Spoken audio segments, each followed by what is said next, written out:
Hello friends, எப்படி இருக்கீங்க எல்லாரும்? நல்லா இருக்கீங்களா?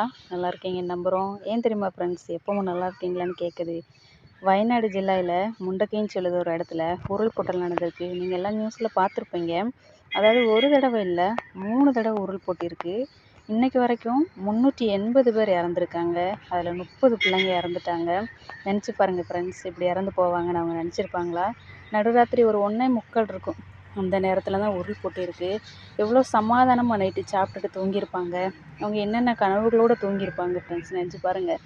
ஆனால் எல்லாத்தையும் நேர தலைமறித்து எல்லாம் போச்சு. ஒன்றுமே இல்லை. அவங்க கஷ்டப்பட்டு இந்நாள் வரைக்கும் உருவாக்கின எல்லா சம்பாத்தியங்களும் போச்சு. ஒன்றுமே இல்லாமல் இன்றைக்கி நிற்காங்க ஃப்ரெண்ட்ஸ். நேற்றுக்கு கூட ஒரு 8 பேர், அதாவது அவங்களால கண்டுபிடிக்க முடியல, அவங்க யாருன்னு கண்டுபிடிக்க முடியாத ஒரு 8 பிணங்களை வந்து நேற்று எரிச்சிருக்காங்க. பார்த்தீங்களா ஃப்ரெண்ட்ஸ், நம்ம இருக்கத்தடிக்கு தான் மனுஷன், இறந்து போனால் பிணங்கள் தான் சொல்ல முடியும். அந்த 8 பேரையும் நேற்று நல்ல ஒரு அதாவது எல்லா மதத்தோட ப்ரேயரோடையும் நல்லபடியாக அடக்கிட்டாங்க. நம்ம ஆர்மியெல்லாம் சேர்ந்து எல்லா அதிகாரிகளும் சேர்ந்துமே நல்ல முறையாக அடக்கிட்டாங்க. அதுதான் ஃப்ரெண்ட்ஸ், நம்ம இருக்க வரைக்கும் அன்பாக இருந்துட்டு போயிடுவோம். சரிங்களா? யாரை நம்ம தப்பாக நினச்சிட்டு போட்டோம், அது பரவாயில்ல. அன்பை மட்டுமே வெளிப்படுத்துவோம். அன்புக்காகவே இருப்போம். சரிங்களா? கமெண்ட் பண்ணுங்கள்.